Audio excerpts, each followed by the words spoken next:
Hello，各位朋友，大家好，歡迎大家嚟到 Love Channel 嘅精選創作頻道嘅精挑細選啊！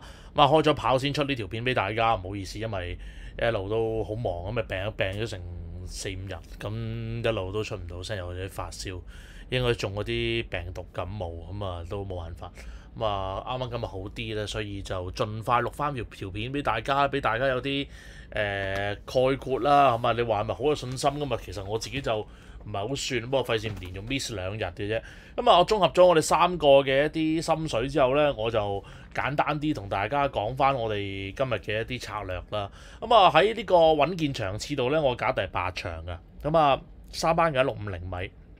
咁啊，今日咧跑私家三欄咧，其實嗰場馬咧有好多馬咧個發揮並唔係好穩定嘅。咁譬如咧啱啱贏嗰馬嘅博望波，咁其實上場轉跑1800，咁都唔係個表現唔係太好。咁啊呢隻馬其實都係好飄忽啦。咁馬坤贏嗰場都沿住個內欄慳晒位咁上嚟，當然今場都有一檔啦。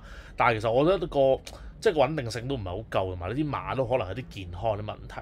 咁大撚爆幾隻馬咧，由大學生開始掃落去，其實都係4班馬嚟，所以呢場馬其實都幾易嘅啊！即係真係有能力喺3班贏到馬並唔係太多。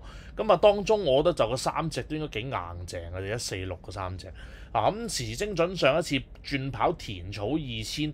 咁其實都係叫做搏埋最後嗰次啦，睇下可唔可以攞到一個4歲入場券啦。咁啊唔得都冇計嘅。咁睇翻之前跑幾次1650能夠同太陽勇士串 Q 啊2次，咁其實都係顯示到個實力啦。咁個問題就擺咗喺呢度，留意翻如果佢都擺到喺前面走嘅話咧，預期嗰啲大學生就唔會自己走嘅。咁啊12神將嗰啲等落班亦都唔會點樣辣佢，所以呢場馬咧。加埋真係私家三欄，如果你早啲可以攞到個埋欄嘅優勢，我諗都係有啲着數。呢隻都係硬淨。我哋共同3位排首選，反而都係唯美主義。始終換翻潘頓啦，同埋今場如果潘頓有個2檔嘅話，就唔需要留到太後。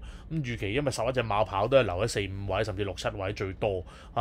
今場個榜又唔重咧，其實呢隻馬贏馬機會率高。第3選就獨角獸啦，畢竟上一場贏甩咗2個幾拎。但係你話咪真係好犀利咧？睇對手啦，始終都唔算話真係好強但係本身佢上到呢個分，呢個競爭力就係好低。但係個問題就係如果你對比翻大 number，譬如爭金奪冠啊、12神將啊、3幫勇將嗰啲，佢嗰個賽呢個路程個穩定性似乎又高好多啦咁所以1463隻啦，鐵角嘅 Q 位置 Q 介紹翻俾大家。第二次翻到嚟同大家再講另一場難啲嘅賽事，另一陣見。